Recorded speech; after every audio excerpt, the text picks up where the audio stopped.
Turn what off?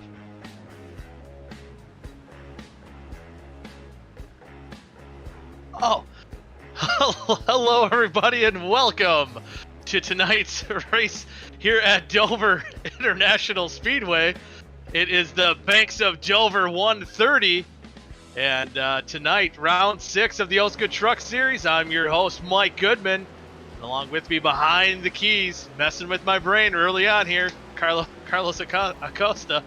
And tonight, round 6 of the OSCA Truck Series. You see practice winding down, about a little under 5 minutes left. Tate Lytle currently on top of the leaderboard here in practice, and a different ball game we got going on here at Dover after spending last week at the I think it was at Auto Club. I was going to say Michigan, close enough.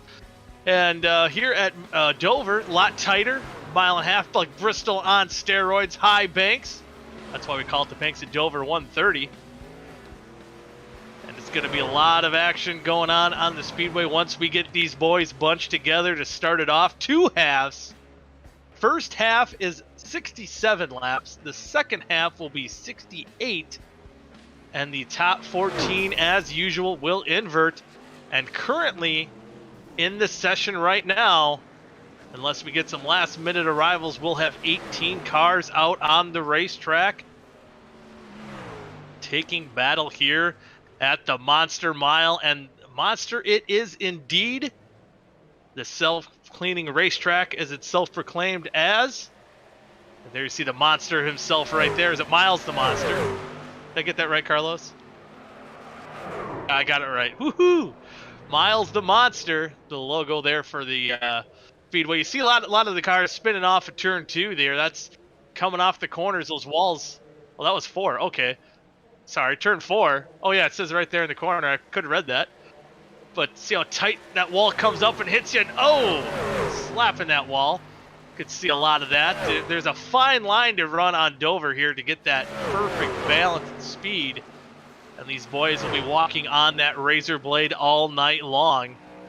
And you'll be able to check it out right here on 3 Wide TV. Was that a shark car? That was kind of cool looking. I wasn't sure who that was. There's a defending champion, Johnny Eckert. And coming into tonight, he is still currently second in points. 14 points back from your guy in the truck business, Dylan Gooden, currently on top of the leaderboard. Third place, 24 points back, is Mr. Excitement, Johnny Thomas. And Tyler Fody is in 4th, but I don't think he is in the show here tonight. And then Wester Green in 5th. Kevin White Jr. in 6th. Robert Hill Jr. in 7th. David Carpenter in 8th, and 9th will be Dustin Dewar in points coming into tonight. 10th place I don't have on me right now. I just have top 9. You see these guys winding down practice. Hope everyone had a good week. Enjoying your Thursday afternoon. What was... Oh, I missed that, Carlos. What was that? Oh, I already got to check out the YouTube chat. Already, it seems too early in the morning for this. We'll check. It is night. Yes. Now you're splitting hairs, Carlos. So it's early in the morning somewhere for somebody, but it's probably not Thursday morning, so I guess I'll give you that. Or Friday, yeah. That's it. Do I gotta call a sub in or something? Because so I think so. I'm just reading. Sorry, I'm reading the Twitter chat, and Brandon, give me $1. you mean Doesn't YouTube own chat. the YouTube. What'd I say? You said Twitter. Twitter. Okay, YouTube chat. My bad. Wow, I am. Man, I might need some relief here today. That's why if Tate wrecks, I'm still calling it out. He's on top of the leaderboard. But if he does wreck out, he's coming to help me out, because I think I definitely need it here tonight. Tate wrecks? Yeah, if Tate Lytle wrecks, Oh. he's got to join me in the booth. Yeah. Yeah. Dollar, you So wanna, there's hey, that. Brandon Dollar, you want to hop on in here, dude? Get in the Discord. I'll bring you up here. You can talk alongside Goody. Yeah. He needs some help. He needs some Yeah. relief. Can you relieve him? Whew. I'm just having one of them days. Come on, give me $1. Bring him in here. We need Brand to give me $1. I mean, this is my time to get that out of my system since he's not racing tonight. So he might as well just hop in the booth. So about 5 seconds left to go. Someone does a little wall ride. One guy takes out the cone. The cone. There goes the cone. And practice is wrapped up. Tate Lytle, fastest truck in practice. But now we go to qualifying here for tonight's the High Banks of Dover. 130. I don't See think you what get cars the reference. come out first. I don't know if I get the reference. What do you think? What is the reference? is? I just thought it was the High Banks because the track's banked. But I feel like there's something I'm missing. It's a play on the cliffs of Dover, which is a place and also a popular song. But I'm calling it the Banks of Dover because of the bank. Yeah, okay. I didn't get that at first, but yeah. It's just, Carlos, is just one of those days for me where I feel like I'm running on 7 cylinders here tonight. And just gotta hope the motor makes it through the whole night. We'll see what happens, see how this goes. Normally you run like a Cadillac, but right now you're running like a Geo. Oh, Geo! Oh man, like a poor running Geo with missing a wire plug on one of the 3 cylinders. That's for sure. And the cylinder. Oh. So who's this on track here? Is that the 18? That's of Kyle Carlson. That's an interesting paint scheme. Can't quite make out what it is. I thought maybe it was a Jurassic Park truck, but it's a little light colored for that. It's kind of interesting. There's David Westergreen rocking the pink and black Mountain Dew Ford F-150. To the top? And he goes up top of the leaderboard. Woof, woof. Look at the wow there for the number 9 of David Westergreen. Going on top of the charts, trying to break himself into the, potentially in the top 3 by the end of the night. There's Mr. Excitement, Johnny Thomas. See if he can replicate what his teammate just did out there on the racetrack. Coming to the line. Oh, that wall's going to get him, and he's just going to clip the wall. Lap will not count. That will hurt a little bit. And likely that, and that's one bad thing here at Dover for these qualifying laps. You hit the wall like right in front of the start-finish line. It doesn't count your lap on iRacing if you make contact with the wall, and then he already screwed up his second lap. He actually might have reset in time before he hit the stripe. Maybe. Let's see if we can get a lap in. There's our points leader, Dylan Gooden. Got about 2 minutes left to go in qualifying. He didn't like something was going on there. There's La Flama Blanca. Kevin White Jr. Hoping to have the flames going here tonight. Oh, gets a little loose off 4. Comes across the line in 6th. Dustin Dewar just behind him in 7th, making his first lap. Right now, Tate Lytle did go on top of the leaderboard, so fastest in practice, currently on top of the charts here for qualifying. DJ Wiggs there's good and back out of the racetrack. See if he can get that lap in. All right, listen, YouTube chat. I've told Brandon to get in general, and I'll bring him up into the booth, but he hasn't showed up yet, so that's not on us. All right, we did our part. Yeah, we tried. Is Monticelli race? Okay, he's racing. Okay, he's partaking in the YouTube chat and racing. Monticelli, I don't think that's allowed. I gotta ask Monticelli what he thought of the 4th down call for the Buffalo Bills. Had a chance to tie it. The decided to go for the win. The goal line there. That was close. Oh, speaking of Monticelli, I can add You my had to opinion. bring it up. You had to bring it up. Oh no, I had to. I mean, it's one of those calls I kind of like. You know, you kind of you got to take those chances sometimes to win instead of just playing for the tie. But when it doesn't work out, it's got to be heartbreaking. Yeah, that sucked. Yeah. Well, Monticelli, how you feeling about Dover here tonight? 13 seconds. Not very well. It's very tight, and I don't feel very fast. But we'll see how it goes. Well, one thing before you go, as qualifying wraps up, if you're gonna wreck spectacularly, make an awesome show out of it. Oh yeah, we always we over here at my team seem like to do that. So Heck yeah, I like it. Good luck out there tonight. see ya, and then you're back down the hall side. See ya. All right, sounds good.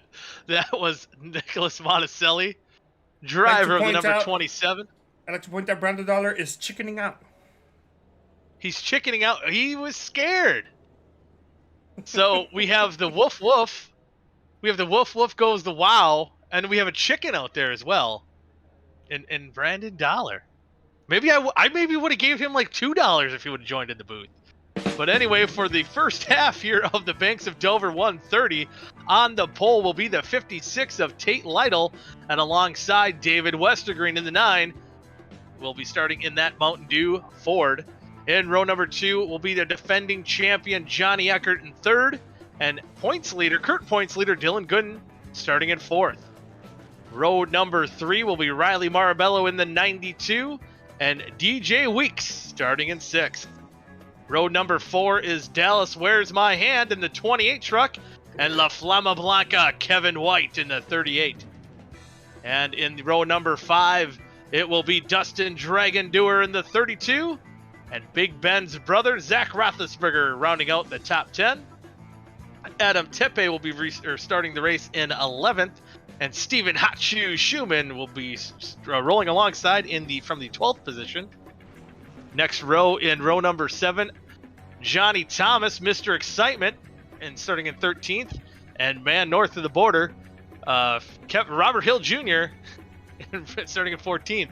The guy we just talked to, Nicholas Monticelli, will be rolling off in 15th, alongside teammate Kyle Carlson, the Mud Duck, starting in 16th.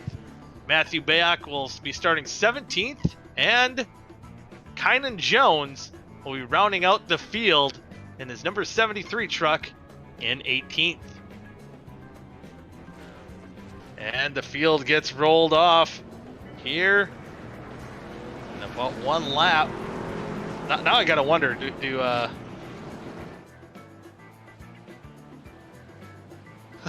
someone made a comment about the mud. See, someone must have got the Mud Duck reference there. I'm thinking that might be Kyle Carlson himself, but yeah, I think they get one lap to go to green here. I don't see the lights on. I never really understood what I think, short tracks, big tracks. Short tracks get 2. Big tracks, usually a mile and a half and longer, get 1 pace lap. Mile here. I think the pace truck lights are off, if I can see that correctly.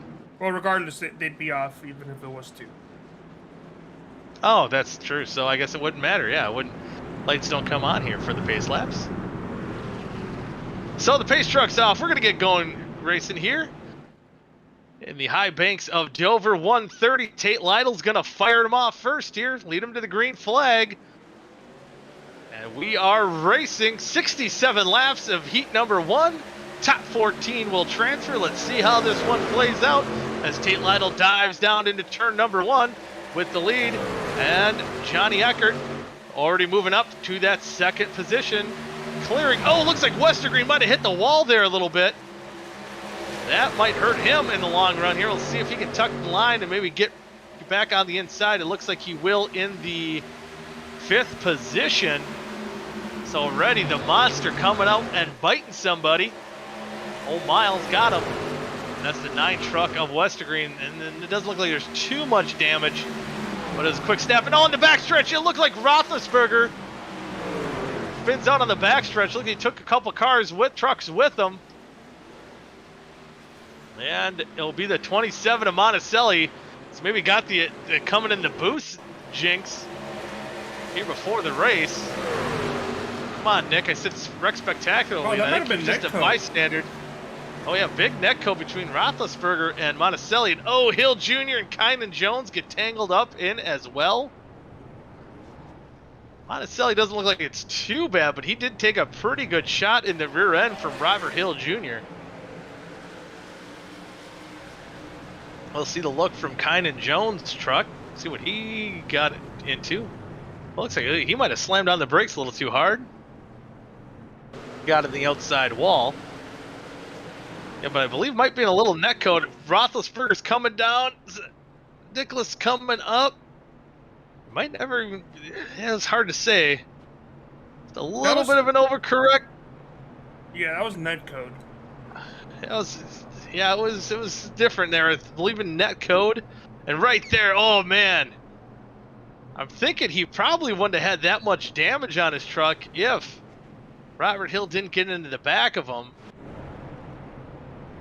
But man, oh man, Nicholas, I thought we said wrecked spectacularly. That was, that was mediocre at best. But hopefully he can get back out there and get some spots and have a better night than the way this one started for that 27 machine. So Tate Lytle still holding on to the lead as we are on lap number 4 of 67 under our first yellow flag here of the night.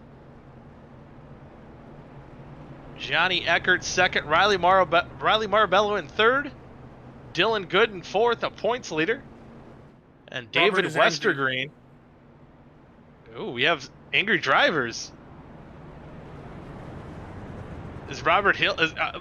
Am I hearing Robert Hill's the angry one? He wrote in the YouTube chat, "Angry me." Angry me. Oh, I didn't see that in the. So if you're watching this on YouTube, got to pull the chat up. We do have live chat replay. Yeah. For those people watching VODs. Yeah, you got to watch it, check it out. Angry me. One of green. So I mean, 1 to green, lights are out. So if you say angry me, almost caveman like, I mean, you got to be really mad. If you're gonna say caveman like, you gotta say me angry. Not be angry. Me. Yep. Yeah. Be angry. Yeah. That makes sense.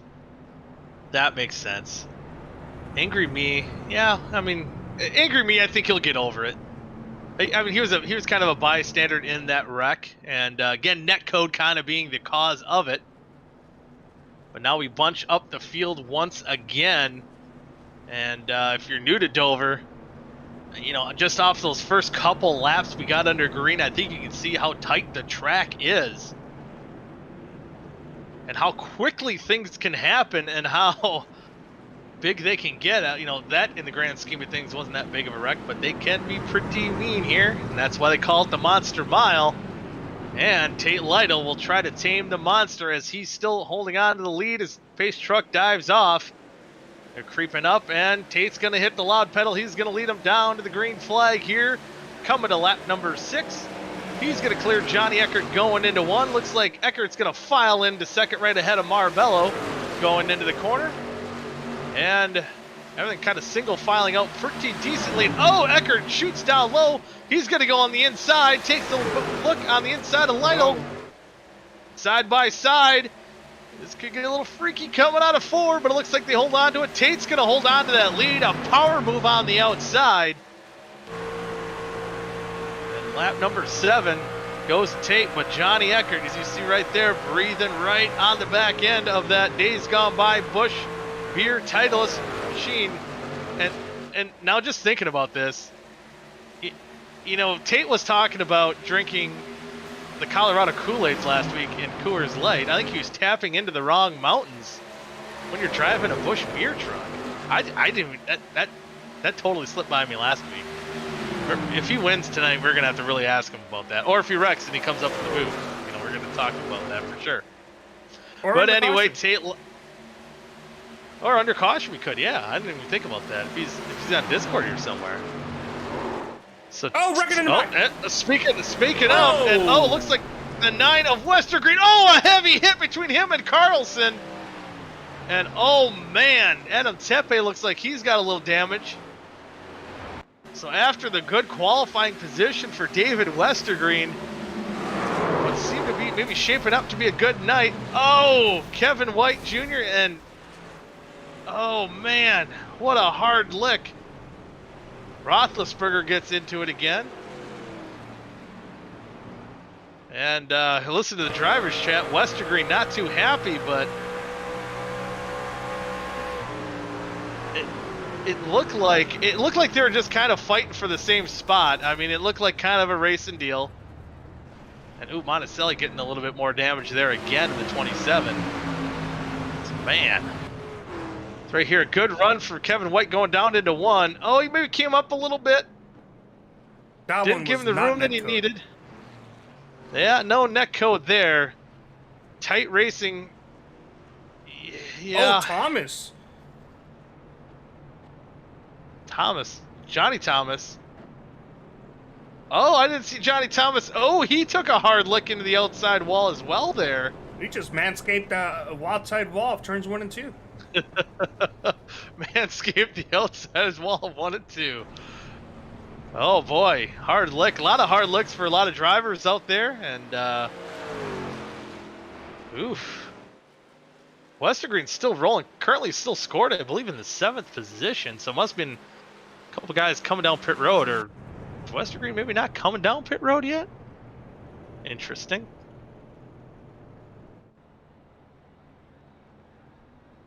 With the damage that he had. But he took some hard hits there in the 9. Surprised he hasn't come down pit road. So here, gonna complete lap number 11.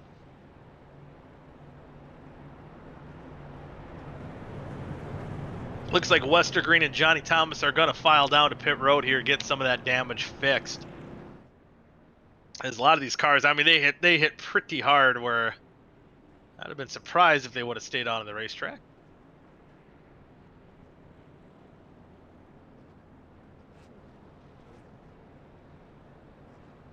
And hearing, you know, I think OSCA for the past 2 weeks has done radioactive on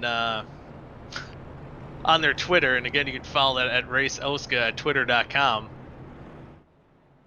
And I think we could still, you know, last week at Auto Club didn't have quite the firepower that it did at North Wilkesboro, but here at Dover, I think we might have an interesting one brewing right now.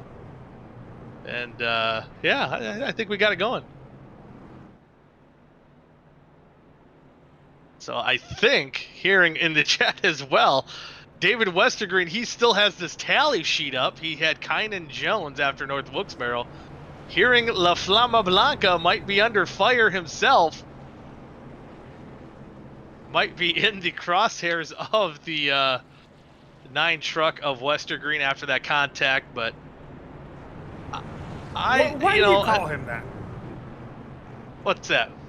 Why do you call him La Flama Blanca? Oh, I call him La Flama Blanca from I learned that from what was it? Eastbound and Down. Kenny Powers, they called him La Flama Blanca, the white flame. You know, in Spanish it would be you have to swap the words, right? Really? Oh, that's how they said it in the show. That's how they said it in the show. And also, you're adding A's at the end. You're giving it a feminine type of word there. You know, that's probably degrading to him then too. So what does that mean? Like giving a feminine flame? Is that? I think that might have been part of the part of the joke in Eastbound and Down too. I don't know. I doubt it. Oh man, you can see how cultured I am in the Spanish language. I just copied it off a TV show, really. I would say if you were to translate it to Spanish, I would probably hit him with the El Fuego Blanco. Oh, and see, yeah, see, that's a tongue twister for me. El Fuego. But and Fuego? El Fuego. and flag. Fuego Blanco. Pace truck's off. A pace truck is off. We're going back to green flag racing after my Spanish lesson under caution. Tate Lytle's going to lead him to the green flag here on lap number 15, and another good start for Tate. And now Johnny Eckert's going to see the heat from Riley Marbello, and he's going to get by and move up into the second position. Everybody staying in line so far, as we've seen some pretty crazy wrecks here, and that's just a typical Dover race, I think, so far. As now lap number 15, Tate, Marbello, and Lytle, bumper to bumper to bumper, 3-car breakaway for them. Dylan Gooden, points leader, trying to chase this group down as well, see if he can get it done and continue to pile up some points to gap him on the points lead. Coming in line once again, Tate Lytle, not seeing too much pressure from the guys behind. Looks like Dustin Dewar and DJ Weeksling battling back on the screen there. 2 cars back, side by side, a little bit further back in the pack. And that is for the 7th position. These guys haven't settled this one out yet. Dusty's going to hang it out high. DJ on the bottom. DJ looks like he's going to clear him this time. Is there going to be an Earnhardt crossover move? Nope. Dewar's going to stay back. Live to fight another day. And Miles the Monster is not going to interfere with that battle, as move Weeks up into 7th and Dewar back into the 8th position. How about Kynan Jones in 9th right behind him there, who got in that first wreck. Still hanging on to the top 10 position. Back up front, Tate Lytle pulling away just by a couple car lengths over Marbello. But you got to wonder, don't want to burn the tires up at Dover, even though it's a concrete track. Can burn up those tires a little bit. Again, just knowing how much wheel you have to put in to stay off that wall. It feels like every lap when you're in that race truck, that wall's just going to jump up and bite you at some point. As so far we've seen plenty of Miles the Monster action. And over there we see lap car of Roethlisberger. He's seen him take a couple hard hits off the pace, trying to get some track positions. Currently, right now, he's 7 laps down in that 14th position, so he could definitely get the pole for this race. And oh boy, we got Myhan, Weeks, and Dewar battling for the 6th position now. And we're going to see Miles, the ugly Dover Monster, rear its ugly head here, as Myhan's kind of hung out on the outside. And Dewar's alongside, coming out of the corner. Looks like he's going to get by. Looks like Myhan might have let him go here. Now under pressure from Matthew Bayak. So Myhan coming from 6th all the way back to potentially 9th. A little bit. Well, Bayak's a little bit of internet issues there in the 29th. Down low, side by side, Myhan up top. Bayak's disappearing, don't know where he's at. He's going to clear him, and now Hot Shoe Schumann, he's going to go to the inside. And now Myhan drops all the way back into the 10th position. And so that rounds out your top 10. Kynan Jones now running in 11th, and currently 12 cars trucks on the lead lap. Of course, Robert Hill Jr., Angry Me, he is about 10 seconds back in 12th. When Bayak's having some connection issues there for sure. Hopefully he can get that internet steadied out and finish this race. Right now being scored in the 8th position when he shows up on the track. So Tate Lytle still pulling away, but the battle for second between Marbello and Eckert heating up here. As Eckert's there, but you want to hit him at the right time to make sure you don't get caught up on the exits of 2 and 4, where that wall can just jump up and bite you. Maybe trying to save the stuff here a little bit, as we are shy of halfway here yet. Now coming to lap 25 of 67 here for half number 1. You got the laugh lap. Sponsored truck there ahead. Riley Marbello riding on board with our defending champion. You know, a third place run. You know, I think Eckert wouldn't be too upset with, but You know, he hasn't given us that "It's Coming" Rome chant in a little bit. It's been a few weeks, so he's looking to get a victory here before the night is through. And there is Kevin White Jr. and DJ Weeks now battling for that 5th spot. So Dennis Weeks currently on the move forward in this one. So field's spreading out now, and I think that kind of helps the guys that want some green flag runs here. That's certainly going to help. Side-by-side action here at Dover always gets a little bit scary, and so far everyone minding their P's and Q's, but now Johnny Eckert kind of falling back a little bit off that rear bumper of Riley Marabello, as Marabello is about 1 second back from Tate Lytle, and 1.5 seconds back from Tate is 3rd spot to Johnny Eckert. Almost a half-second lead there for 2nd to 3rd. But here comes Dylan Gooden, your guy in the truck business, and he's doing business so well, he's leading the points here so far. So another good, solid top 5 run. Probably wants to be in victory lane more, but just running the point system just the way you want to do it. See if he can get up into the top 3 before too long, as once we hit the stripe, it will be lap 30 of 67 here at Dover International Raceway, the banks of Dover. 130. Thumb that up before I took a drink of water. And Johnny Eckert coming in tonight 2nd in points, 3rd and 4th. Any good night that Eckert's doing, Gooden's been basically able to volley a decent run in response. And the Outlaw boys running well, 3rd, 4th. And just maybe announcers jinxed him. He was making a run for 5th, but came off the corner a little too hot, and he hit the wall pretty good. I think he's got some, he's got some right side damage to that truck. So Wolf look at the wow there after a great run going for DJ Weeks, but wowzers for him when the wall came up and bit him. Darn Miles, he's a meanie, that's for sure. Now Tate Lytle, he hungry, Miles hungry. And he got a little piece of DJ Weeks on that one.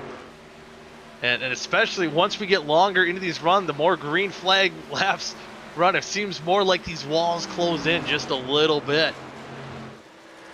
Little by little. See, one guy I just noticed there on the top of your leaderboard, or even on the side there, Dustin Dewar, who was up in that 7th position not too long ago, already dropping back to 8th. Hot Shoe Schumann was getting hot right at the right time, moving up further along in the top 10. And again, only 12 trucks on the lead lap. But one guy who's setting a pretty sail here, Tate Lytle, a little over a 1.5 second lead over Riley Marabello. So you got to wonder, how many Colorado Kool-Aids has he got in his belly right now? And is that why he hasn't wrecked out yet? He's got some aiming fluid for that truck to go in the corners. And, I think as promised, as last week in his interview, he never did send his Twitter video of the shotgunning a beer. So if he gets into victory lane, he's going to have to shotgun a beer, I think, here tonight. We'll see if he can get it done. Right now, looking pretty, getting close to almost a 2-second lead. It's about 1 3/4 seconds. Here you see Westergreen 24 laps down. Coming back on track. Monticelli 1 lap down, still hanging on in 13th. Didn't have as spectacular wrecks as some of these other guys out here on the racetrack, but still hanging on, trying to get the best result he can. And with his position right now, could be starting P2 for half number 2 for this race. So it's going to be, the majority of the field, only 4 trucks will not be in that invert position. So it's going to be a battle, I think, between, even though Westergreen's 2 laps down, see if he's in a little bit better shape than the 31 of Zach Roethlisberger. That could be something to pay attention to on the left side of your screen there. So lead back up front now got to 2 seconds. Almost a full second from second to third. I think a lot of the field spread out. I think the closest battle on the racetrack is going to be between Dennis Weeks and Matthew Bayok, and that's the battle for 6th. And again, Dennis Weeks getting that damage after trying to get by Kevin White for the 5th position. I still kind of want to call him La Flamma Blanca just because now I think it's kind of funny that it's totally You're free wrong. to do what you wish, dude. Oh, I'm free to do. I'm still calling him that. Just we should have told him it was a feminine thing. I mean, if you ever watched Eastbound and Down, I'm pretty sure it was meant to say it that way incorrectly, as probably to pick on Kenny Powers. So if you never watched that show, check it out. It's a pretty funny show. If you're age appropriate, if it's allowed for your age range, you know, there could be young kids watching.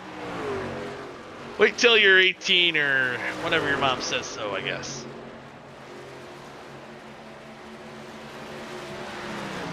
So back out on the racetrack action.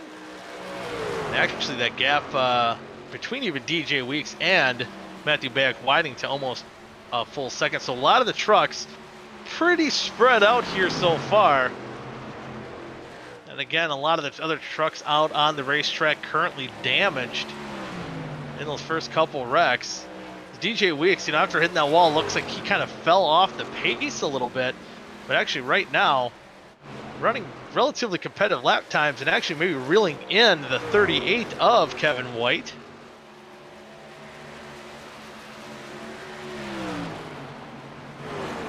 And Johnny Eckert still holding off his teammate Dylan Gooden. There you see a couple of limping trucks there of Westergreen and Roethlisberger running on the apron. Still seeing which one's going to be able to survive and potentially get that pole position for half number 2. And now you see the 05 went a lap down, going by our 3rd place truck there of Johnny Eckert. So now that means only now 10 trucks on the lead lap. Dustin Dewar, actually, he's also went a couple laps down in the 13th position. So must have had some issues there, maybe running into the wall. We've seen him having issues falling back just a few laps ago, so maybe wore out that right front tire, slapped the wall, came down to get some fresh rubber, or maybe short pitted. Maybe these guys need to pit. 67 laps might be a time to needing to hit pit road. Tate Lytle's up 2-second lead over Riley Marbello. 22 laps to go. Here's a battle between Steven Schumann, Dallas Myhand. That is for the 7th position. Nicholas Monticelli, he's a lap down, but showing some pretty decent pace. Keeping up with these guys with a damaged truck, maybe a little bit fresher tires, but still with some of what his truck has just been through. Pretty awesome to see him at least get a little racy. Maybe causing a little excitement there for Myhand, as Myhand's going to get the run coming out of the corner, stay ahead of the lap car of Monticelli. Now Schumann washes up the racetrack just a little bit. That allowed Myhand. Oh, Monticelli clips the wall there a little bit. That's the thing, Miles a monster. You never think he's going to get you. Oh, he'll get you. Actually see a couple more trucks actually going down pit road. DJ Weeks, Dylan Gooden coming down, making green flag pit stops as well.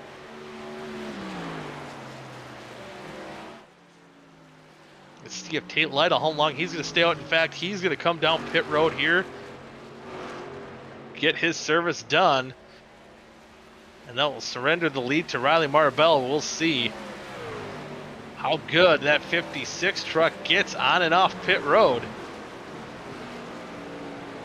So I I think that strategy for the 32 was to short pit and try to gain some track position. See if that pays off for any of these guys. Some of these guys like Johnny Eckert takes the lead. I think Marbella maybe coming down to pit road to get his service done. Yep, there's a 92 truck coming on down. There's La Flama Blanca coming down pit road. Tate Lytle just gets his service completed. So you lose about 2 laps here out on the racetrack before you get back out. Some of these guys only losing 1 lap. Depending on where you were before the pit stop started, before or after the leader. Tate Lytle only loses 1 lap. Johnny Eckert still holds the lead. Oh, Biak kicks some contact with Schumann. Almost goes around, gets into my hand. What a save by the 29. Everyone able to keep going. That could have totally changed the dynamic of this race if a caution were to come out. But nonetheless, now we see some more trucks coming down pit road. Robert Hill Jr. coming down pit road as well. But Johnny Eckert, here he comes down to get his service done. Has a 15-second lead over Dallas Myhand. Ooh, smokes the tires a little bit. Almost coming in a little hot. The interesting thing, I think the 29 and 73 have been down pit road under some of these cautions. See how much farther they can make it. Steven Schumann takes over as your race leader. And it looks like he's going to be coming down pit road. No, never mind. He's out of turn 2, not turn 4. Perfectly symmetrical racetracks, man. Makes it difficult on my brain, especially how off I am tonight. Steven Schumann leading now with 13 laps to go. Only 5 trucks on the lead lap.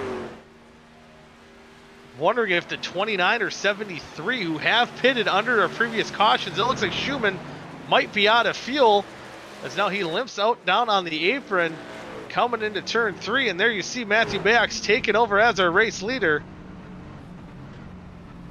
And Schumann looks like there's don't know if there's a lot going on there with the engine noise. He's out right now. He is out. He is out. Yep, he's out, and see if he can coast to his pit stop. So he's going to lose a bunch of time there without getting that service completed. So Matthew Bayak right ahead of Johnny Eckert, who's currently in the 6th position. So 6 trucks on the lead lap. Does that 29 truck have enough to complete this race? 11 laps to go. I think these cautions might have been a little bit too early to be sure to make it on fuel, but maybe here's a little bit of a roll of the dice factor here for that number 29 truck. He does have about a 9.5 second lead to play with. There you see him. He's going to let the La Flama Blanca by there in the 38 truck. Kevin White Jr. More trucks should be getting their laps back, like my hand Dewar. And Kynan Jones came down pit road. He was another truck that did get its service done under an earlier caution flag as well, but getting his service done. So that almost makes me a little nervous for this 29 truck. We'll see. We see that the difference in speed in just a handful of laps that lead now almost 7 3/4 of a second. So dwindling down really quickly. So maybe this might not be a race winning move. Now it's already under a second. But it could definitely get him into a podium finish after one he was maybe in the back half of the top 10. Trying to let the 05 of Robert Hill Jr.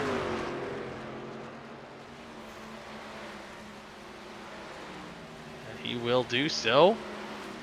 So that lead already down to 2 seconds in about a lap.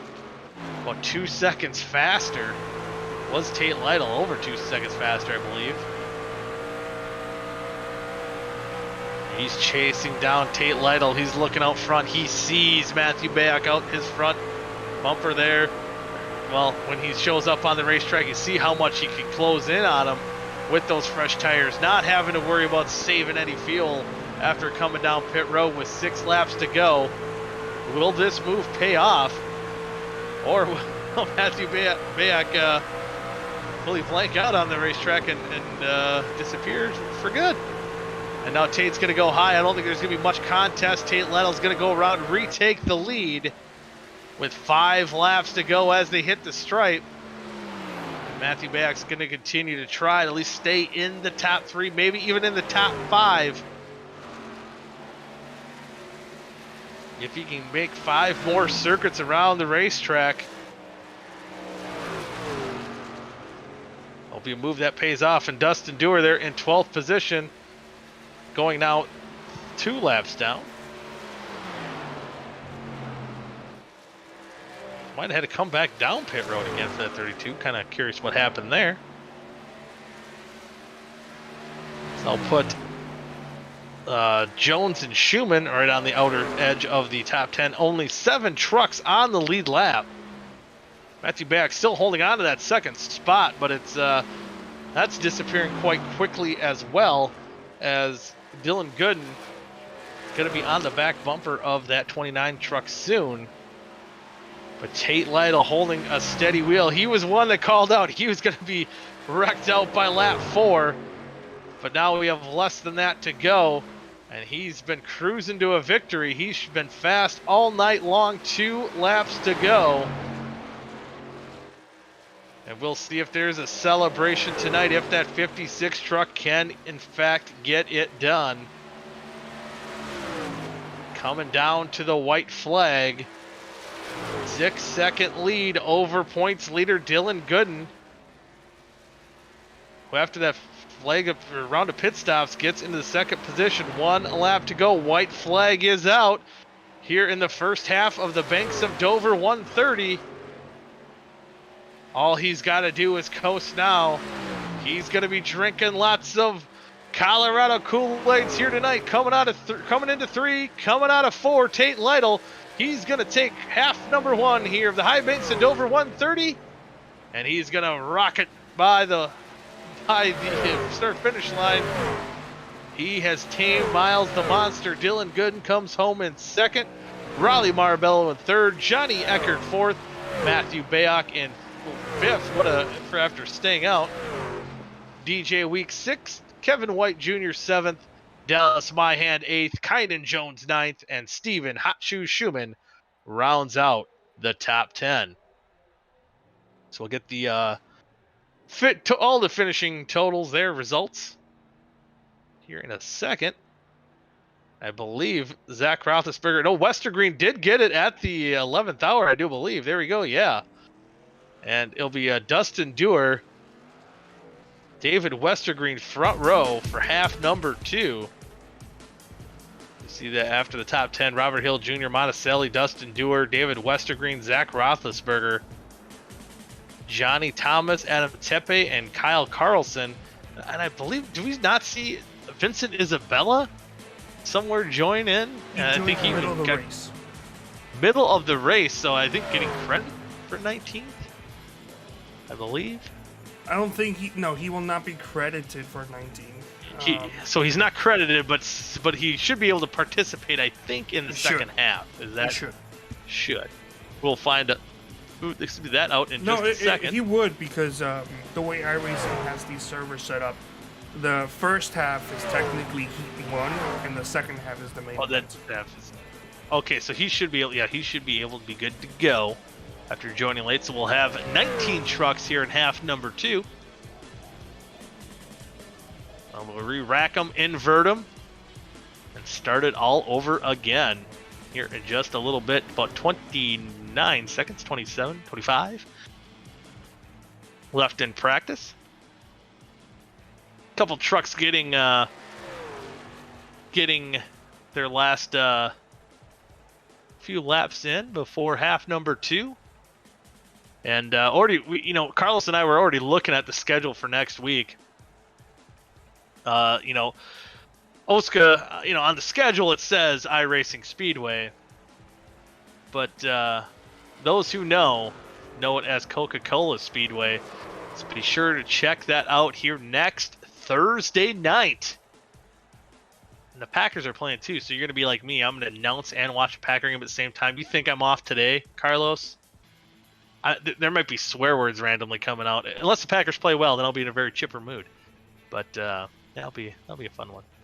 But yeah, fun. I think it'll be a fun race, and football game at the same time. Nothing gets better. Have YouTube on, have the game on, bing bang boom.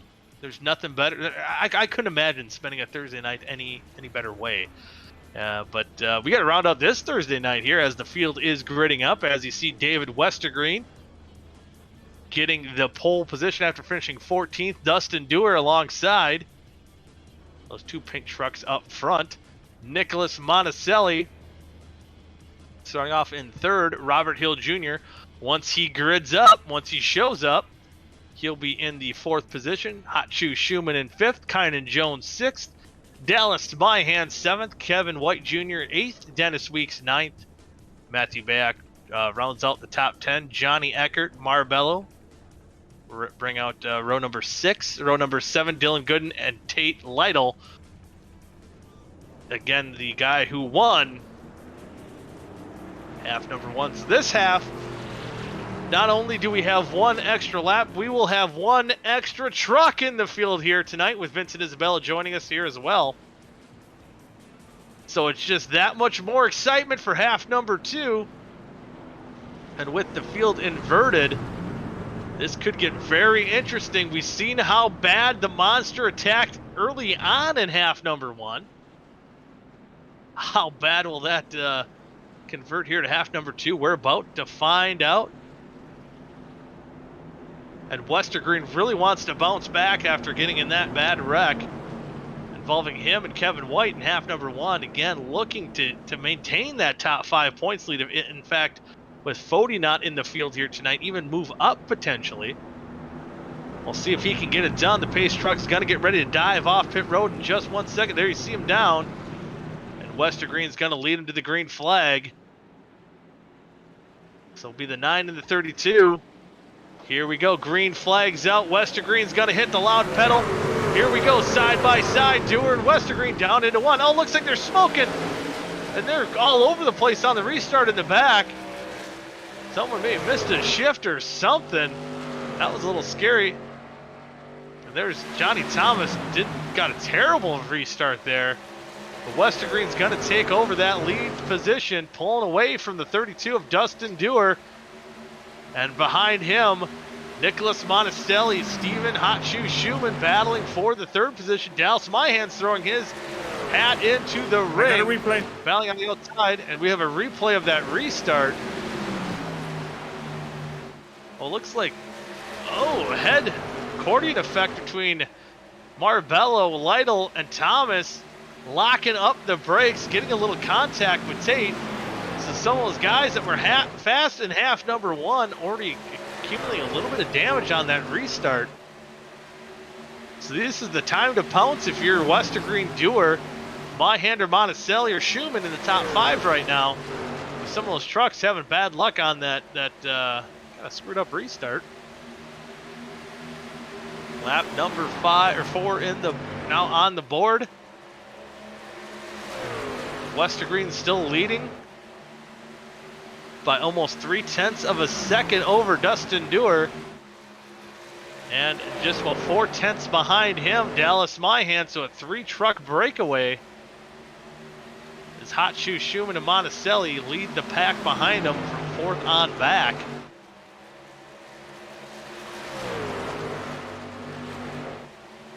Trying to figure out what happened on that restart. On the radio chat, some people are still a little concerned about it here on lap 5, coming to lap 6. Once they get by the stripe here, come to lap number 6, and Dewar looks like he's closing in a little on Westergreen, but Myhan's closing in even more as he's going to look on the inside in turn number 1. He's going to get by Dewar without too much of a fight. Stewart maybe tries to cross him over, but I think he's going to stick in behind the 28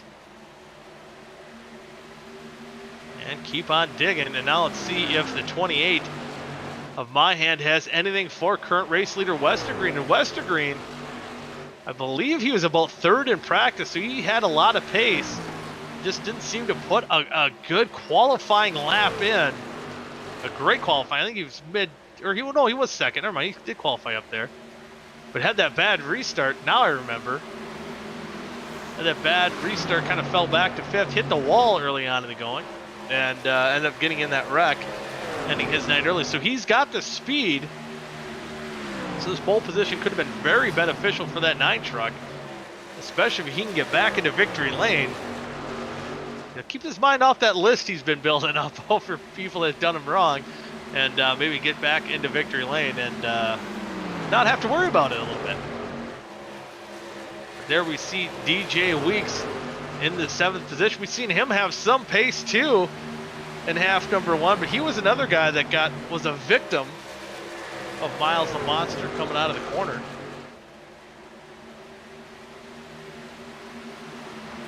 So far, it looks like besides that restart, everything kind of being tamed in this one. But we know a couple of cautions, if we do stay green, I believe a lot of them pitted with about 20 to go. So thinking around with 30 to go, 38, maybe 40 laps these guys can get on a full tank of fuel.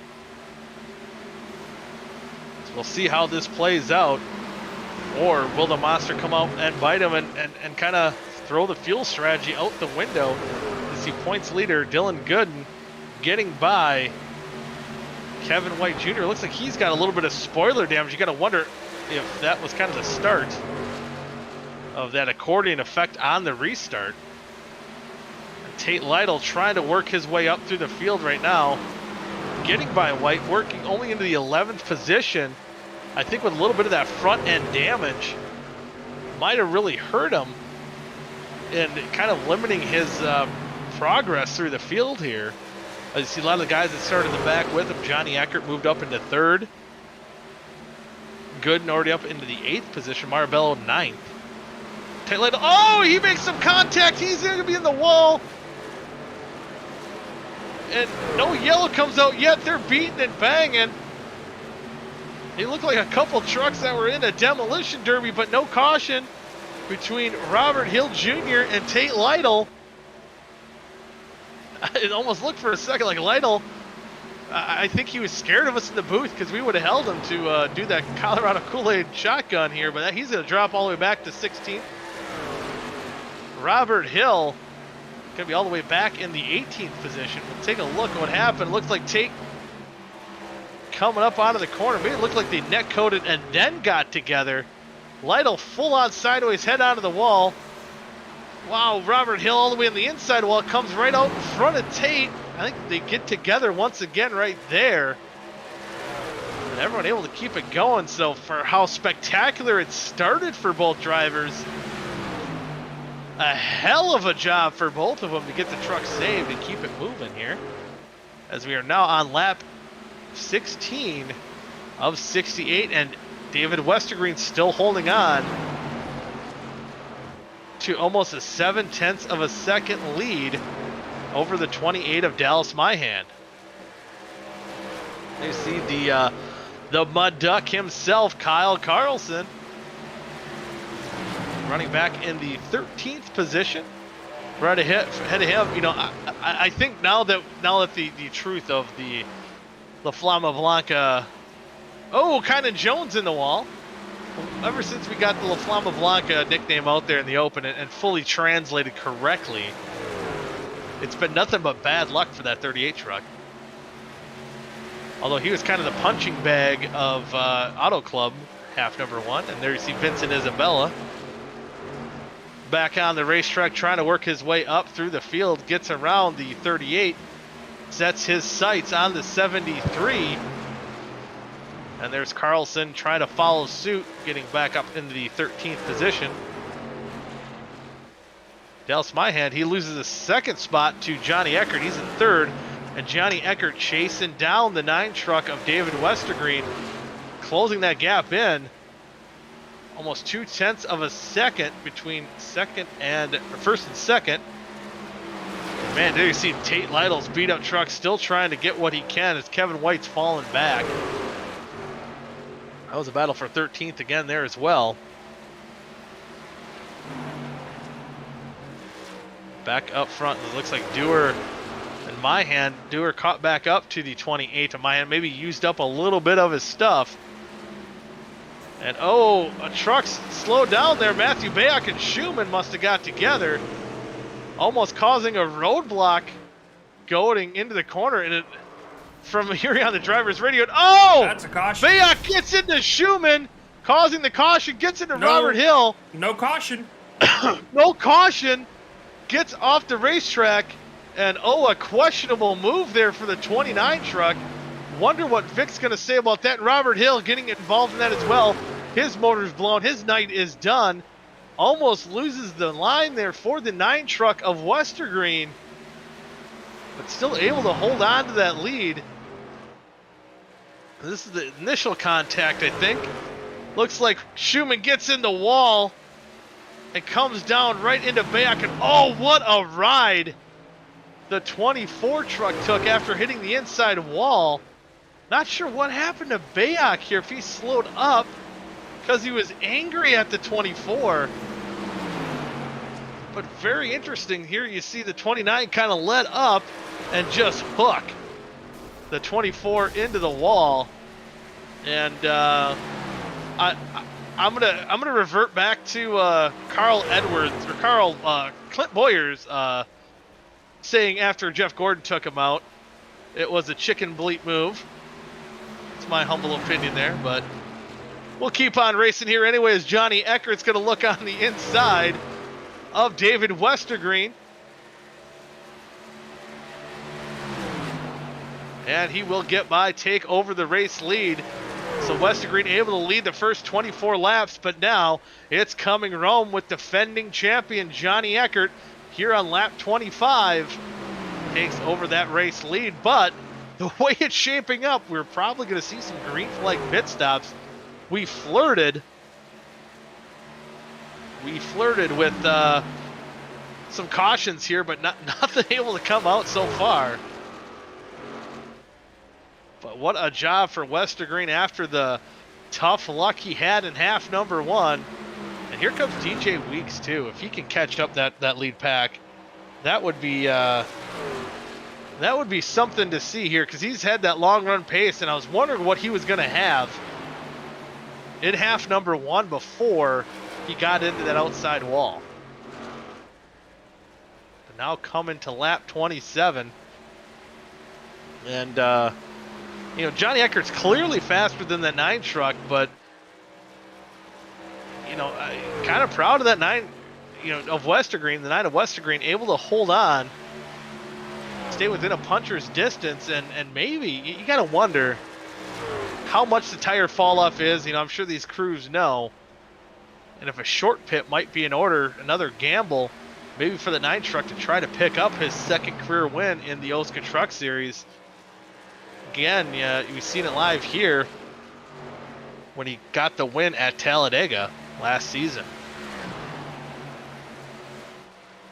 So right now, current top 5, Eckert, Westergreen, Weeks, Mahan, and Dewar.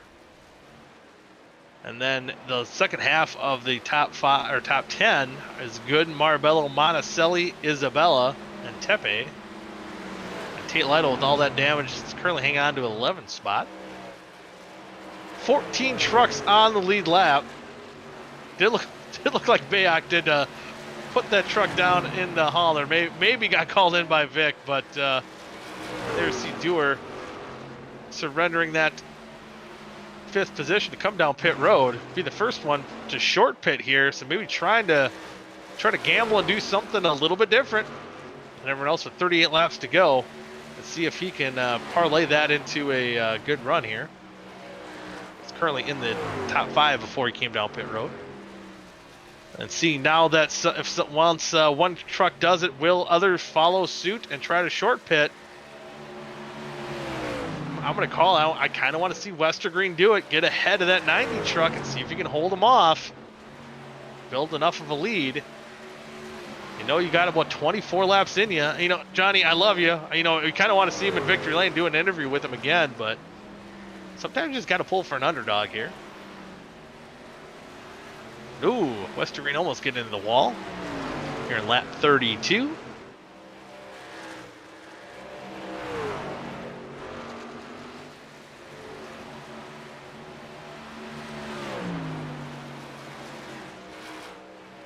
So I think Monticelli is coming down pit road here as well. Okay, who's running in the 7th position. So we'll see some more trucks trying to do the short pit action game. There's DJ Weeks running in 3rd. That Autism Machine, that's a pretty cool looking truck there as well.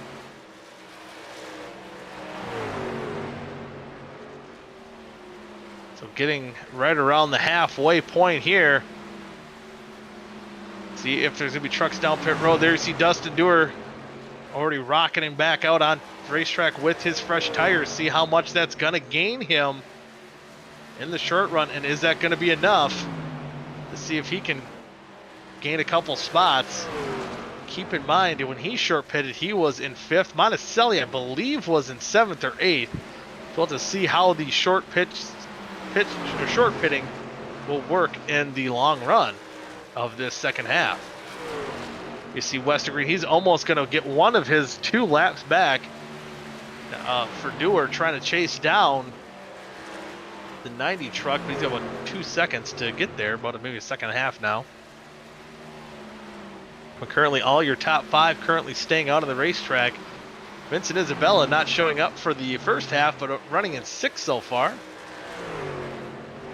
And it looked for the longest time, maybe there would be some sort of caution out of the racetrack. You see a lot of these trucks with some heavy damage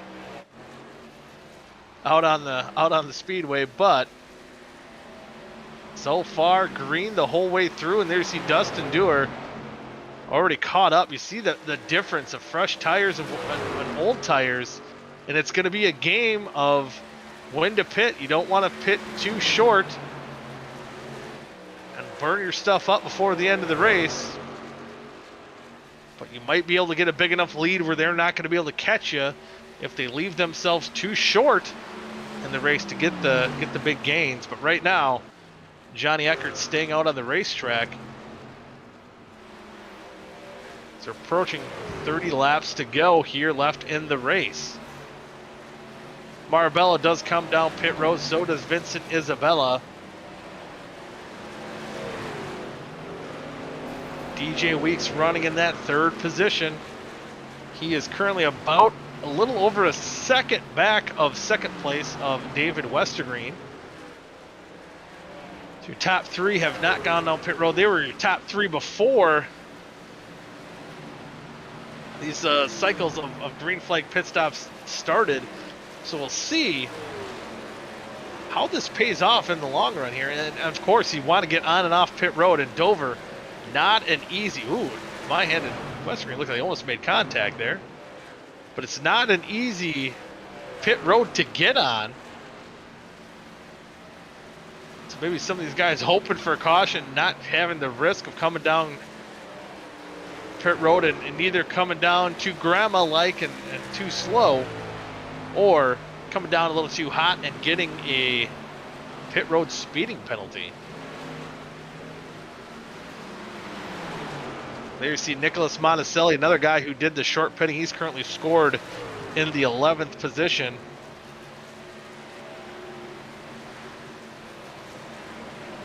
It looks like, I think Robert Hill Jr. in that YouTube chat just checked that out. Don't think he was quite pleased by the retaliation that happened right in front of him. Here you see side by side in the 3-wide TV multi-cam. Johnny Eckert leading. DJ Weeks currently running, his teammate running in 3rd.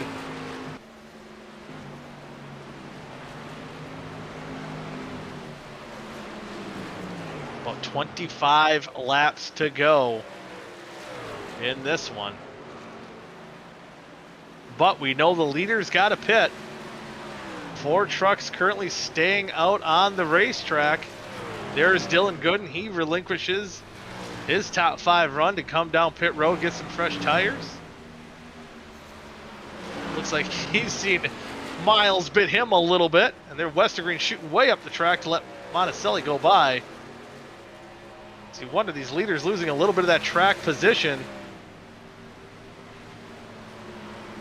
Trying to have these guys with fresh tires maneuver around them.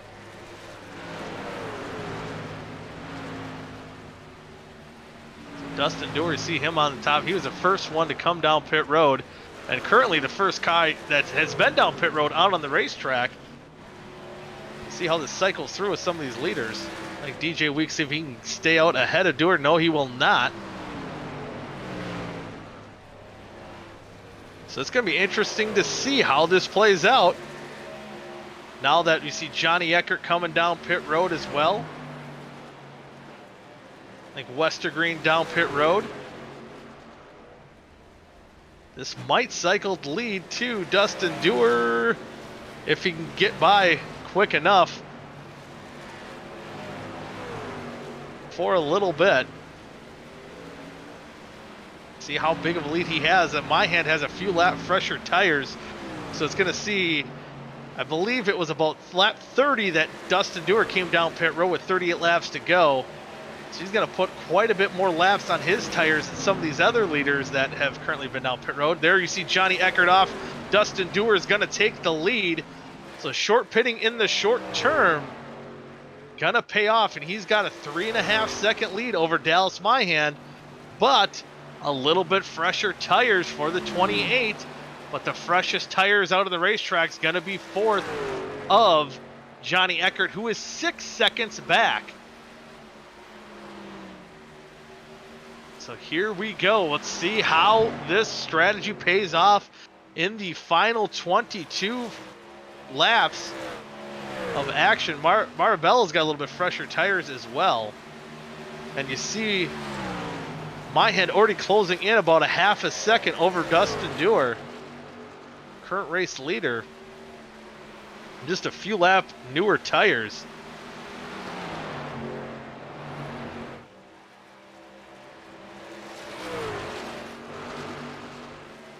And then Myhand's going to see the heat from Johnny Eckert and Marabello here in just a minute. And you can see Johnny Eckert already rocketing past Riley Marabello for the 3rd spot.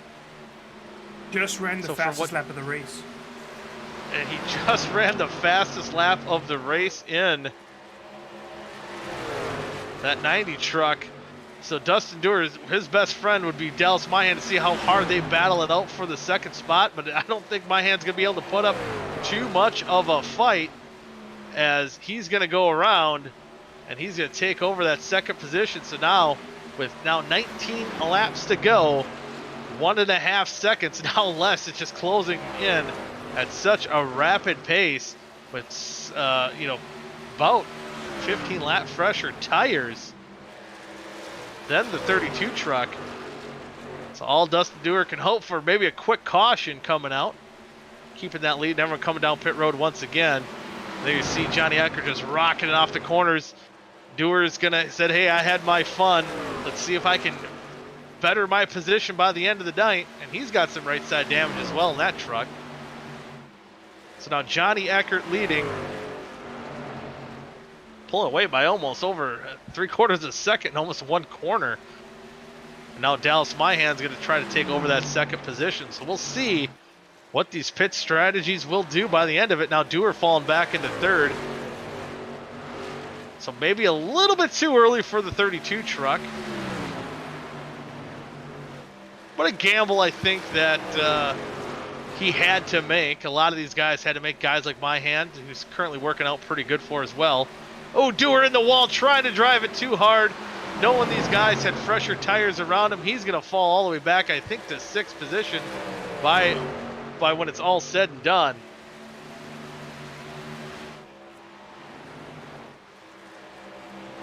And Johnny Eckert, oh, we got we got our boy Tate Lytle. Oh man, this is what I've been waiting for all my life. Tate, you didn't have quite the luck out there tonight, but I'm glad you're at least joining us in the booth here.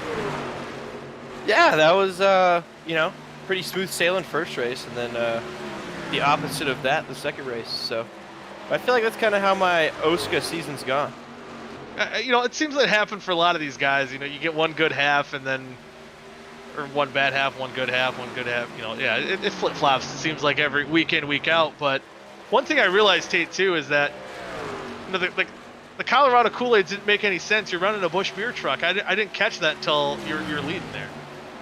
I mean, if you think they sell Busch beer in a grocery store in Southern Oregon, you're wrong. Well, I'm just used to Wisconsin, where they sell, they sell it everywhere. Hey, Yeah, buddy, yeah. cut the talk.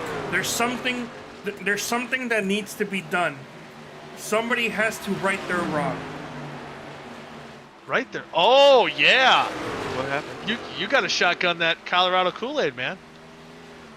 Oh, I'll send it to you guys in like a PM, but I don't know if with what I do for a living, it needs to be going on Oh yeah, that's fair. on a public space. Okay, But, that's fair. I'll DM it to you. Oh yeah, that's fair. I get it now. Yeah. We just need a little proof in the pudding that it's happened, but You've seen it. You've seen it before. I've seen it before. Yeah, it's not it wouldn't be the first time for sure. Yeah. But yeah. Yeah. Colorado Kool-Aid. I mean, if you're gonna do it straight out of the fridge, though, make sure you've had a couple first, because that'll kind of. Oh yeah. Loosen the pipes. I don't know how you want to. Yeah, it frees up. It makes it go down the gullet a little smoother. Yeah, but straight out of the fridge first go around, it takes you about 5 minutes to recover because it's so cold. I don't know if like your esophagus just freezes up or what, but it can be a little brutal. But yeah, I mean, you've seen it before. I'm not gonna put it on my social page. I mean, but I'll put anything in a PM. All right, fair enough. But I got to ask you, Tate, what was the track like out here? I mean, we've seen a lot of these trucks.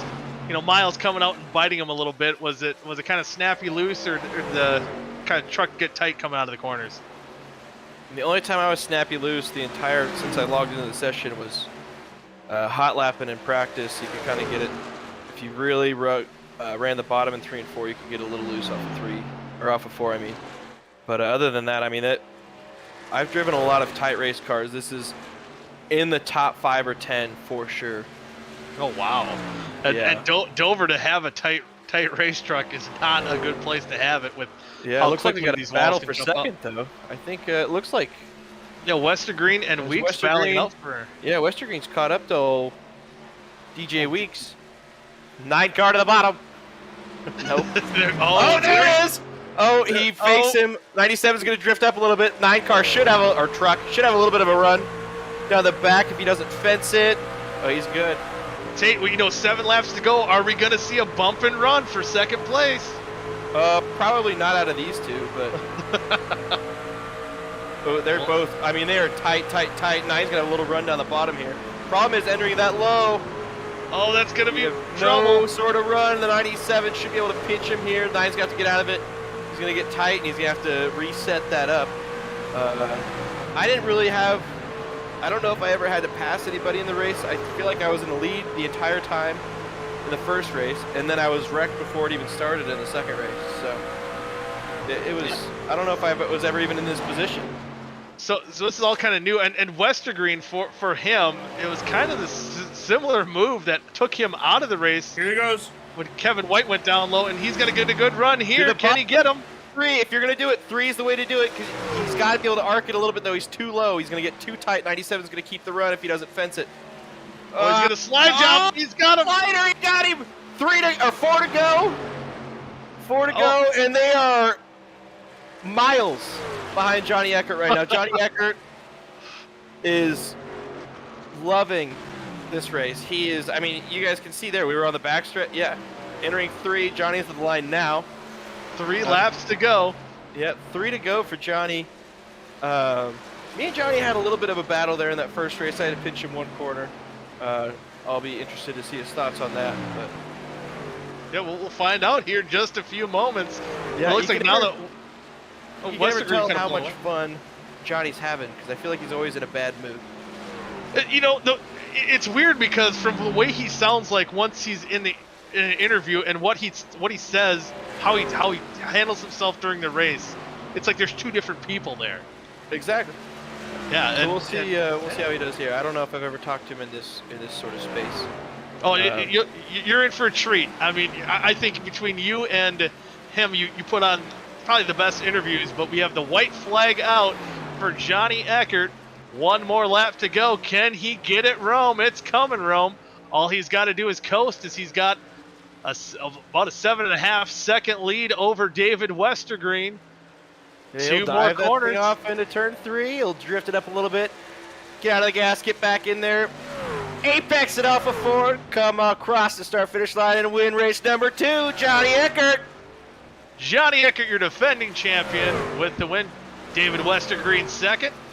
And DJ Weeks third. My Hand fourth. And points leader Dylan Gooden with another solid night coming home in fifth. Yeah, old Dylan Good. He just consistency. Consistency is king, man. I feel like he's right there every race. Looks like Adam Tepe's going to get himself a top 10. Monticelli, although a lap down, also a top 10. A race that went green, probably shouldn't have, but went green. Yeah, you were involved in one that almost should have brought out a yellow there as well. Oh yeah, no, I should have.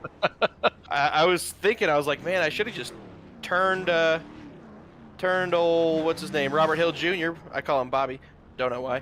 Robert Hill Jr. when he was sideways, and we could have got a caution, but I didn't. Should have. And I don't know if you've seen it on the racetrack, but the incident between Schumann and Bayak, Bayak hooking Schumann, I don't know, to cause a yellow or to say his displeasure. And there you see Johnny Eckert burning him down around the second place finisher, David Westergreen. It's a good run for the 9 truck as well. Yeah, I don't know why these guys. Is it like does the whole podium do burnouts? I guess I should go back out there and do some burnouts. Yeah, you go. Yeah, you need to get him down. Yeah. Okay. Oh man, come on now. I know. But we do have our first round of interviews, and it will be finisher third here in half number 2, and that is DJ Weeks. We'll bring him along board, so we can alternate questions, Tate, if you want. But okay, I'll have to think of some good ones here. Yeah, you think of something good. But DJ, it looked like you had pretty good long run pace all night, and it looked like Miles got you in the first half, but you kept it pretty clean the second and got a solid top 3 finish. How'd you feel about the night? Oh my God, I actually had a good finish. Man, it's been like two seasons, it feels like. Yeah, so I mean, it has to feel good. I mean, you see a lot of your teammates reaping the spoils of running well, so it's gotta feel pretty good. Yeah, I mean, obviously I'm happy for the guys. They're always up front, and I just felt bad. Like I feel like I've been holding the team back a little bit, and I finally scored team points. It feels really good, man. Of course, I don't have nothing for Johnny tonight, but I'll take third all day.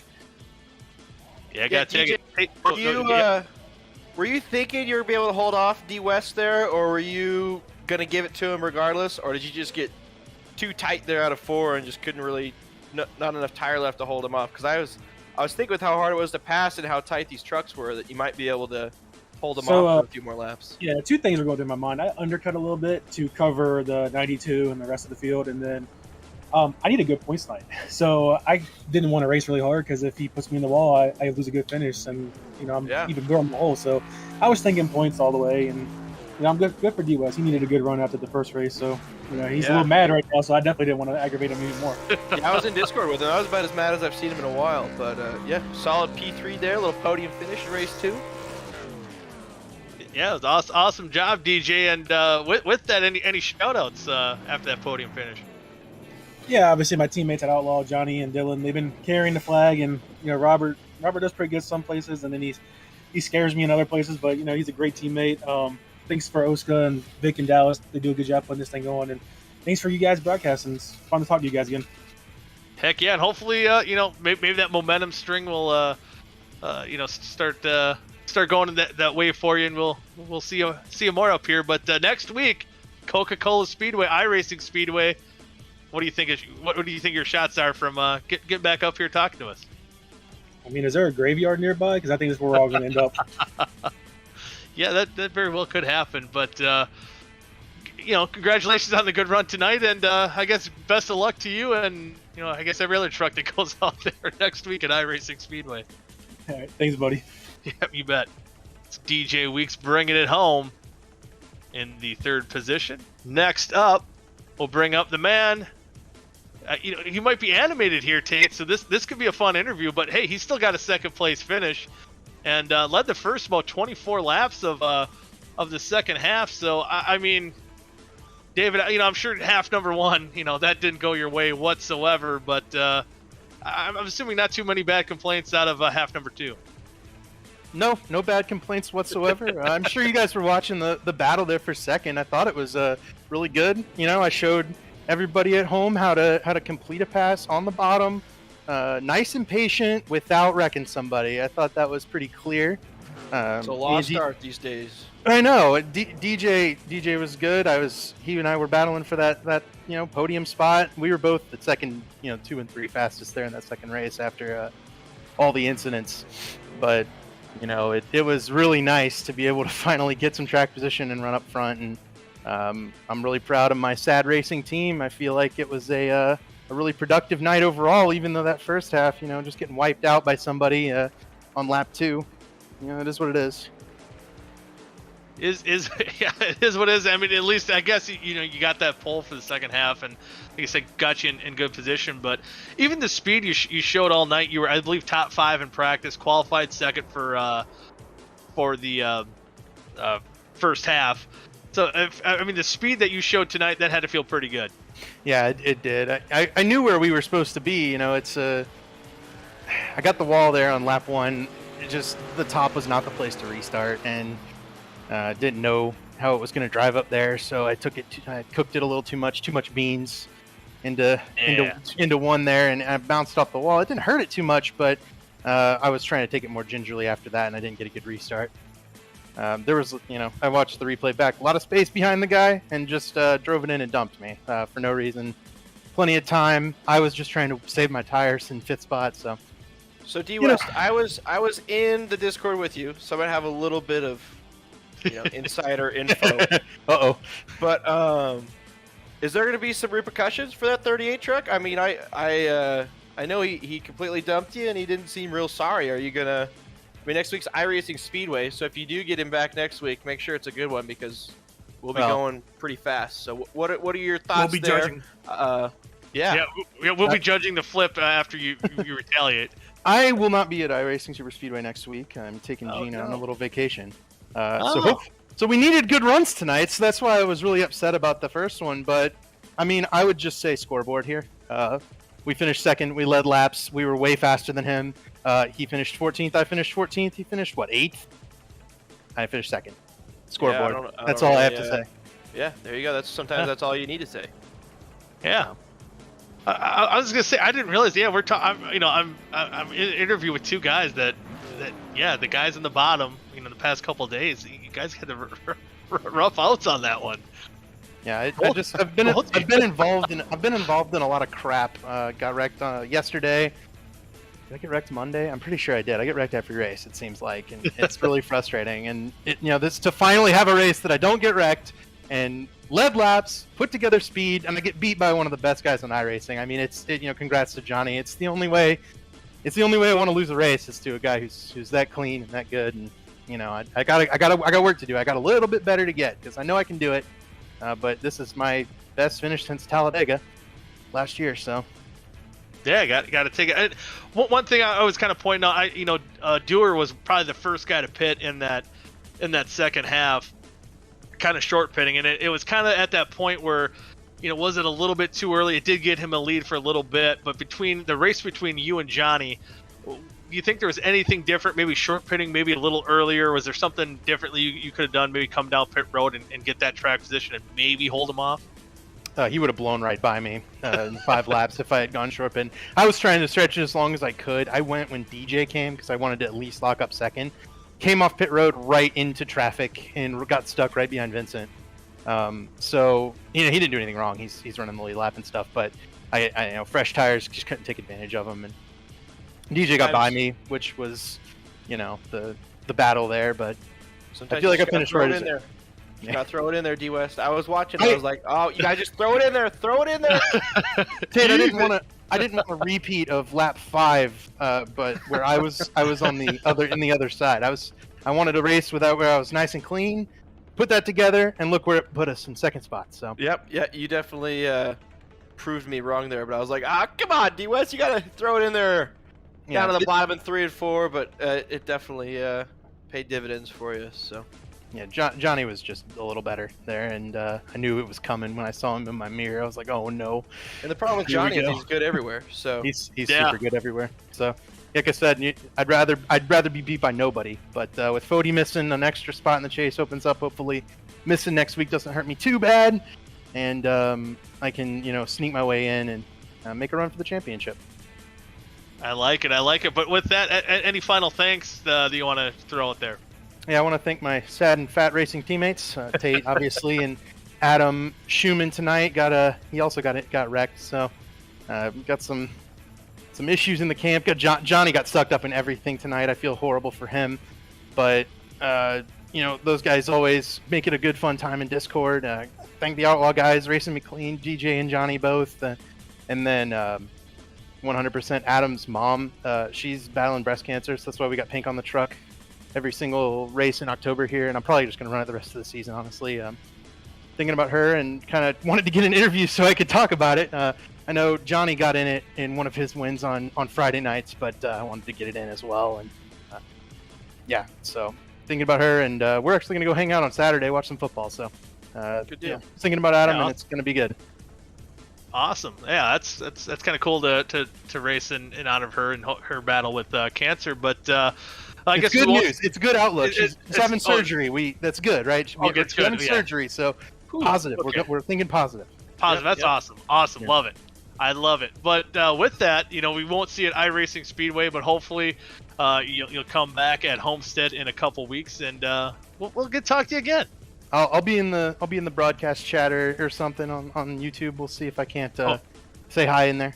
Oh, there you go. And and I'm pretty sure there's gonna be another Radioactive. I can kind of hear Yes. you guys in the background, and I'm pretty sure you're gonna make it this week. Oh yeah. No, and like I said, I hope Vic sees this back, and I'm gonna tell him too. But have him put scoreboard in there. Scoreboard. Yeah. That's all it I is. mean, that radioactive is going to be about 1:15, and 45 seconds of it's going to be D West. So I'll be looking. I thought it was gonna be like that from All American, and I didn't even get it once, even though I was screaming at dudes for ARCA breaking me. I haven't watched the All American one, but I'm sure I've got some bits in there at the end of the race. I think yeah, you got in there. Anyway, all right, I'll see you guys. I'm taking up Johnny's interview time. All right, sounds good. Oh, I just a note. I'm pretty sure Johnny will take his time as he needs to, and again, now I have the two most entertaining guys that do interviews right here together. Maybe to mash up to do a little interview in itself. But Johnny, you're back in victory lane, buddy. How does it feel? Yeah, woohoo! Oh man, I got Johnny. really sweaty in the second race. Johnny, when Goody told me that you were the one of the most exciting people to interview, I called his bluff because I was like, man, he always seems so upset in like the race lobbies. He's just kind of like short answers, and I'm pinching him, so I know he's not going to give me much more anyway. But I was like, all right, well, I'm looking forward to this interview. So, what was your take, Johnny? Obviously, you dominated the second race, but I was telling Goody, I wonder how Johnny felt because I kind of pinched him there, racing for the lead after that first or second caution in the first race, and I felt like I probably tanked you off a little bit. What was going through your head there? I need to know personally. I was like, I thought that was my opportunity to get by you, and then I was like, I saw that you were defending pretty hard, and I was like, I'll just let him go and see what happens from there. I wouldn't have had anything for you if I got in front of you. You would have gotten back by me, 5 laps later, 2 laps later, who knows? It could I have don't been know. 10 That laps later, dirty I air don't was know. pretty bad. I knew I needed to stay in front of you. I Yeah, felt like me putting Riley between me and you. I was like, all right, I can do this now.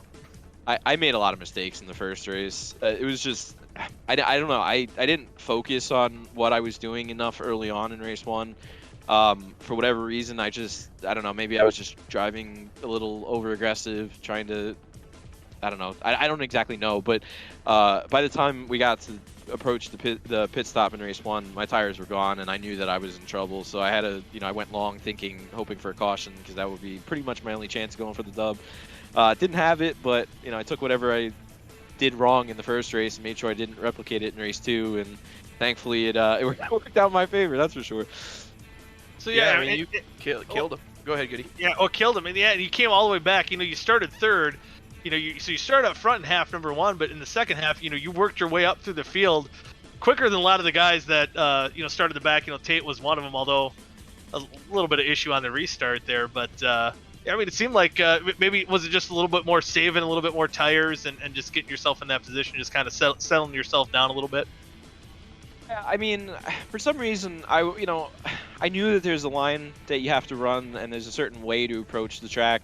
And for whatever reason, when I started race 1, I felt like I had to make a move early. I don't know why, but in my mind, I was like, I have to get up there. And I think for those 5 laps or 5-10 green flag laps that we had, especially after that first restart in race 1, I got caught behind. Marabello had a good restart, and he got in front of me. And there, I think, was when it all went out the window. I wasn't really worried about the strategy, because I was under the impression we were going to have restarts and stuff, which even is a faulty logic when you think about it. But if we did have more restarts, I was going to be in the preferred lane at that point, assuming Tate didn't take the outside. But I would have. yeah, probably. Knowing you, yeah, probably. But I was so focused on trying to get back by Riley. I think I just burned my stuff up. And in race 2, it was a slightly different situation, but you can't undervalue anybody who's in front of you. Dallas had had quite a bit of speed.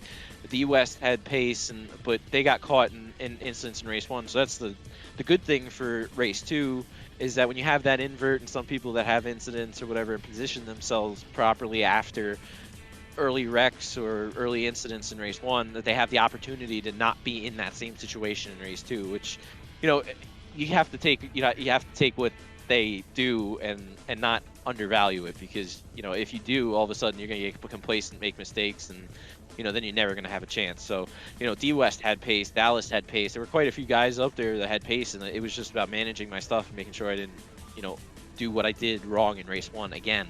It wasn't a gimme by any means. Once I got up to D West, I mean, he was driving really, really hard to hold on to that, and I understand why. But once I got by him, I was focused on just kind of maintaining the gap and holding on to my tires and trying to make them last, because I figured if I could make it work for a few extra laps, then the strategy would probably be more in my favor.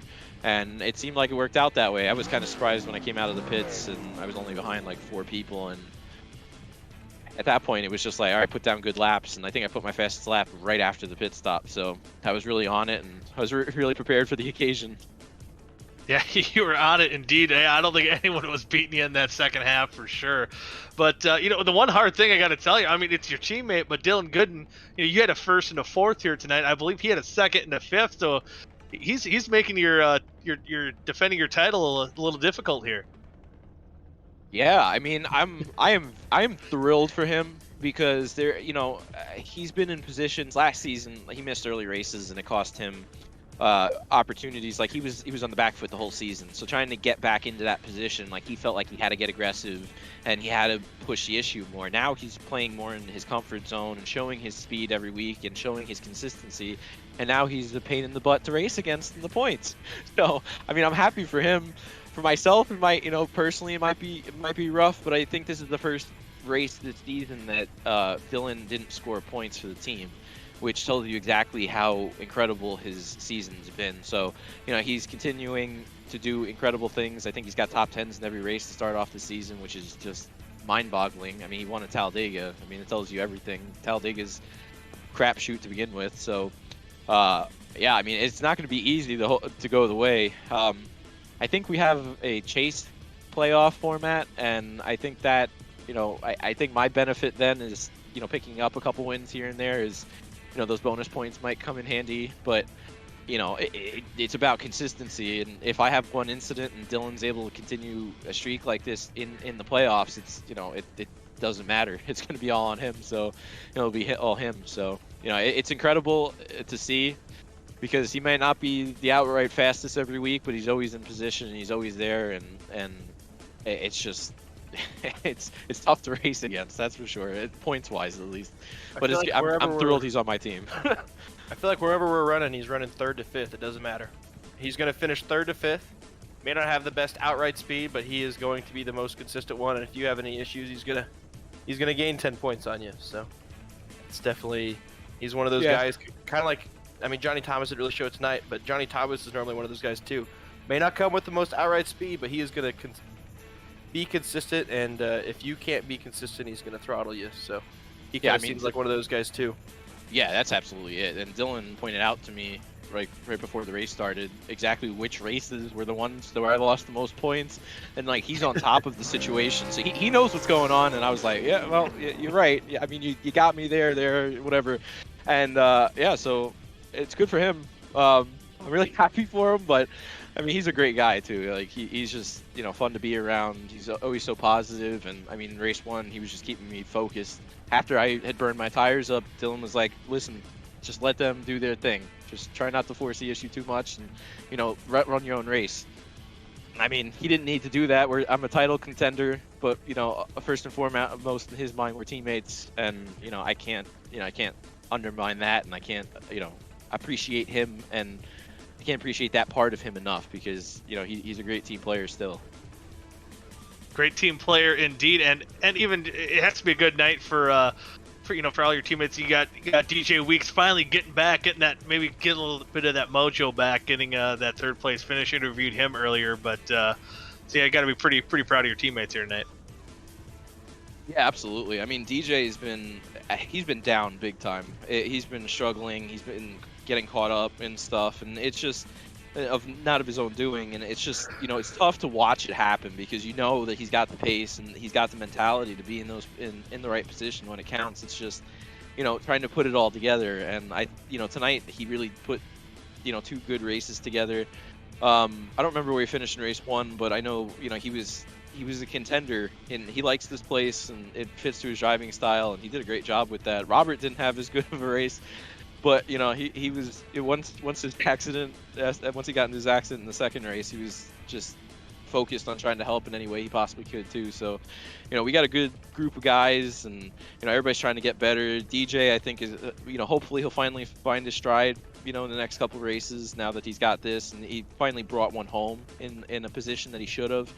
And yeah, I mean, it's promising. DJ was really disappointed to miss out on the playoffs last season, and he put on a really strong finish and gapped the people who didn't make the playoffs by quite a margin by the time the season was over. So he's got it in him. It's just he's got to try to avoid being caught up in other people's mayhem, which there's a lot of luck in it, but as he knows, it's a lot about where you put yourself at the beginning of a race. And the invert is one thing, but in qualifying is probably the most important thing. So yeah, I think it all just came together for him today, and I know he's thrilled, and he's excited to see what's to come. And it's good for the morale too that he's the one who scored the team points. I mean, it's gonna pump Dylan up a little bit. He was talking about it. He's like, if his finish is this way, it's the first time this season I'm not gonna score team points. Now Dylan's gonna probably be driving just a little bit harder and a little bit faster to try to get back on that trend. So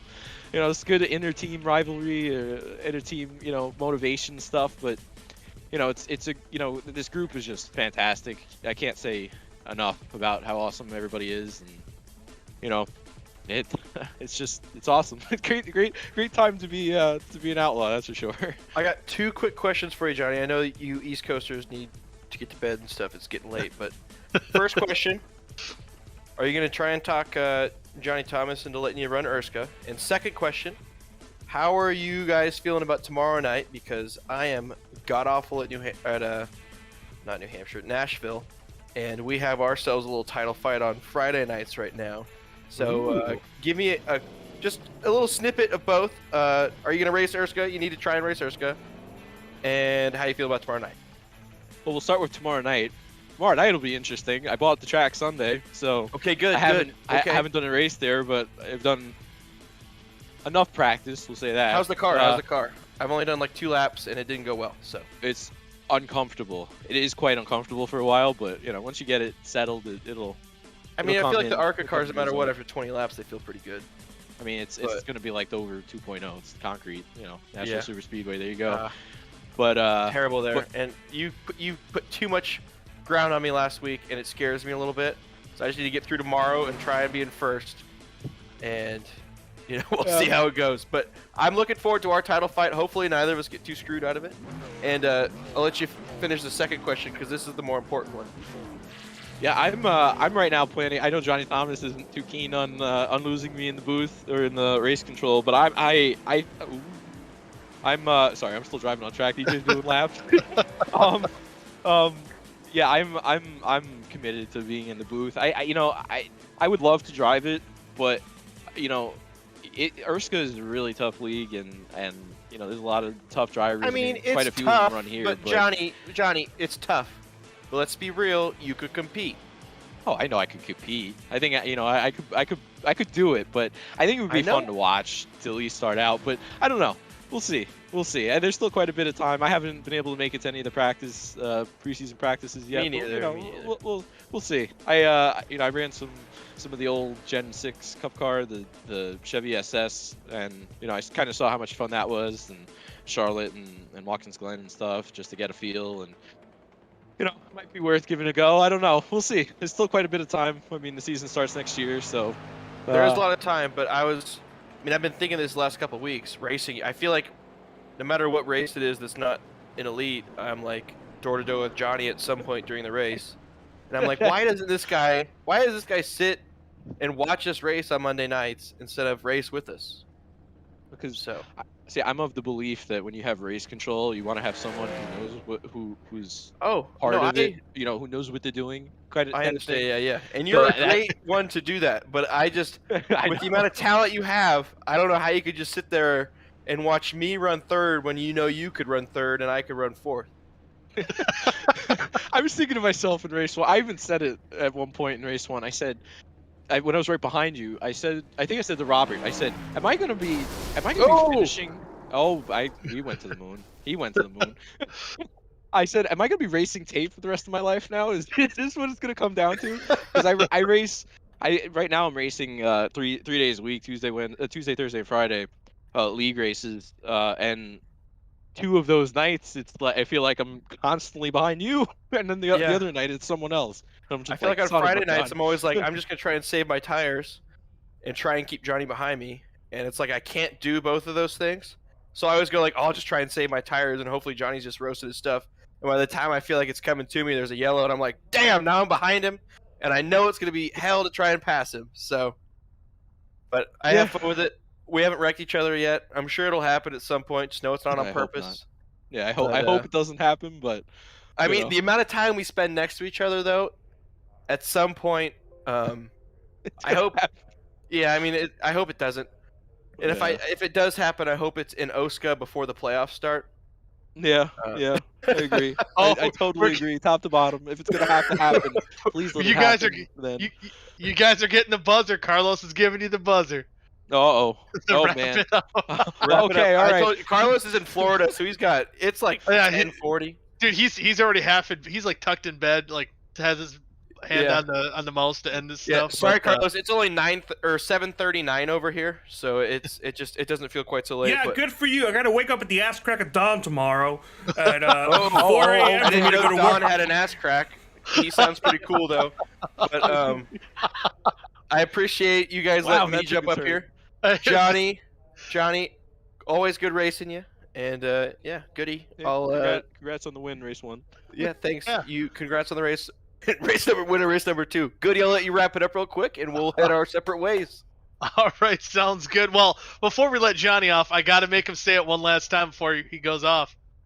I gotta put this on my truck. I saw Vic posted a picture of my truck from a weird angle tonight, and I just realized there's a gap on the back. I'm gonna put the freaking "It's Coming Rome" on the back. I have to, right? You got to do it. You got to do it. We're gonna wrap it up here. Here we Carlos go. doesn't get paid enough to listen to us talk. We'll get out of here. Carlos, thanks. If anyone's still watching this, which I mean, I highly doubt anyone is, props to you, and we'll catch you next week. Yeah, catch you next week. Yeah, Personality. thanks for Carlos, Tate, and Johnny, and for 3 Wide TV, I'm Mike Goodman. Thank you all for tuning in. Be sure to tune in next week here on 3 Wide TV for the race at iRacing Speedway. Maybe that'll be what I wreck Johnny. We'll catch y'all next week. Oh no. Good night now. All right, we're off the air.